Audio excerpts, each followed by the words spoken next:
Chiang Kai-shek had nearly wiped out the communists. But he faced another threat, a foreign threat, which many considered more dangerous than the communists: Japan. For years, Japan had had economic interests in North China and Manchuria.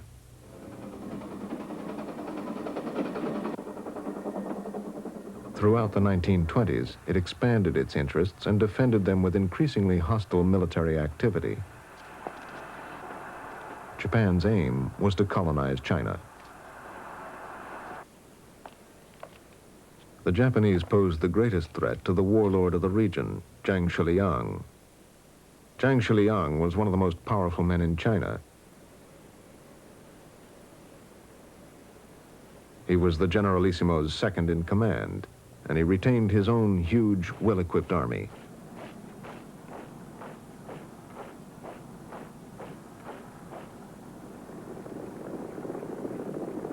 In September 1931, the Japanese attacked Zhang Xueliang's troops.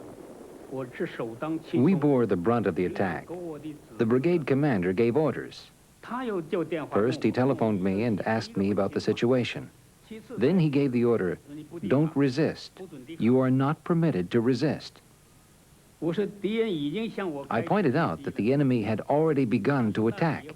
He said then, "Collect the soldiers' weapons and hide them in the storehouse." I said that there was no way I could collect the soldiers' weapons and hide them when the enemy was shelling us. He said, "Then why don't you withdraw?" I said, "I have only received an order to offer no resistance. I have no order to withdraw." He said, "It would be better if you withdraw. Otherwise, you will be held responsible." Then the phone was cut off. Do not resist, and the Japanese quickly seized control of all of Manchuria. Chiang Kai-shek, afraid the Japanese military would crush China, had chosen a policy of non-resistance. His deputy commander, Zhang Xueliang, protested the situation.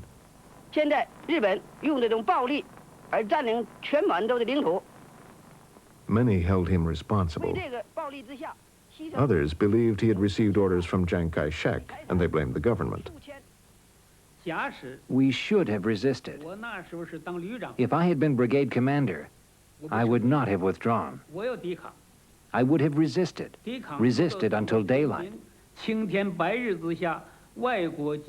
a foreign army attacks the cities of another country in broad daylight, I don't think that can be justified to the world. We have a saying, an army is maintained for 1,000 days to be used for one. Why didn't they fight? I was very angry. The was that to resist foreign aggression, the country first needs internal pacification. This was stated by Chiang Kai-shek, and it was in all the papers. It was absolutely necessary to wipe out the communists before we could fight Japan. Mao and Zhu De knew that Chiang would strike while they were still weak from the long march. In an effort to prevent this and to harness popular anti-Japanese feeling, Mao called for the nationalists to unite with the communists against Japan. Mao declared, "We cannot even discuss communism if we are robbed of a country in which to practice it." But Chiang continued his plans to attack the communists. Again, Zhang Xueliang, seen here next to Chiang, disagreed. He and his men only wanted to fight Japan to recover their homeland. But they could not make the Generalissimo change his mind. In December 1936, in a desperate act which shocked the country, Zhang Xueliang ordered his commander kidnapped. Sun Mingju and some heavily armed soldiers stormed Chiang Kai-shek's residence. When I got to the bedroom, I saw that it was a mess and no one was there. I felt Chiang Kai-shek's bed. It was still warm, so I knew he hadn't been gone long.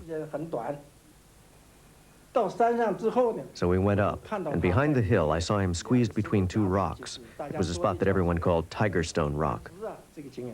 He was standing there. He was very frightened. His face was covered with dirt. He was in pajamas because he hadn't had time to get dressed. I saluted and said, "Please, Generalissimo, come quickly." I was afraid that someone might shoot him. I felt a heavy responsibility. The day he was kidnapped, our Central Committee immediately held meetings. In the evening, we held an emergency meeting. Everyone was trying to figure out how to save him. Madam Chang flew to Xi'an.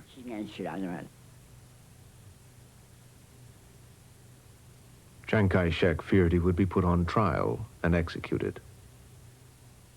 If anything should happen to Mr. Chang, no one in China would be able to fight Japan.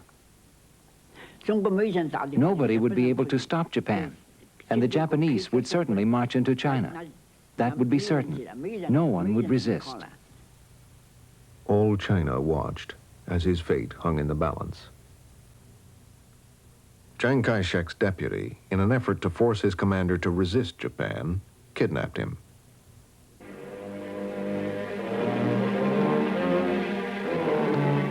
New thunder over China, a storm which the world fears. Through the team faces the shocking news of the kidnapping of Chiang Kai-shek, who is given credit for unifying the nation.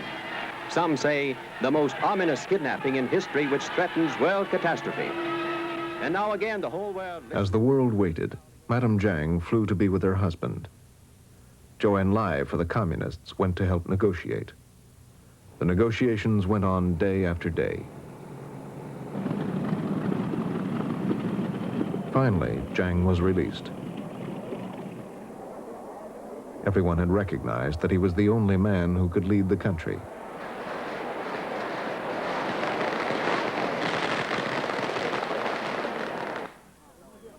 And he had at last agreed to work with his old enemies, the communists, against Japan.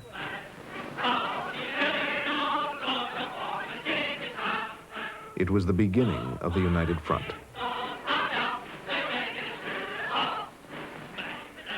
Mao Zedong's communists and Chiang Kai-shek's nationalists would stand up to Japanese aggression together.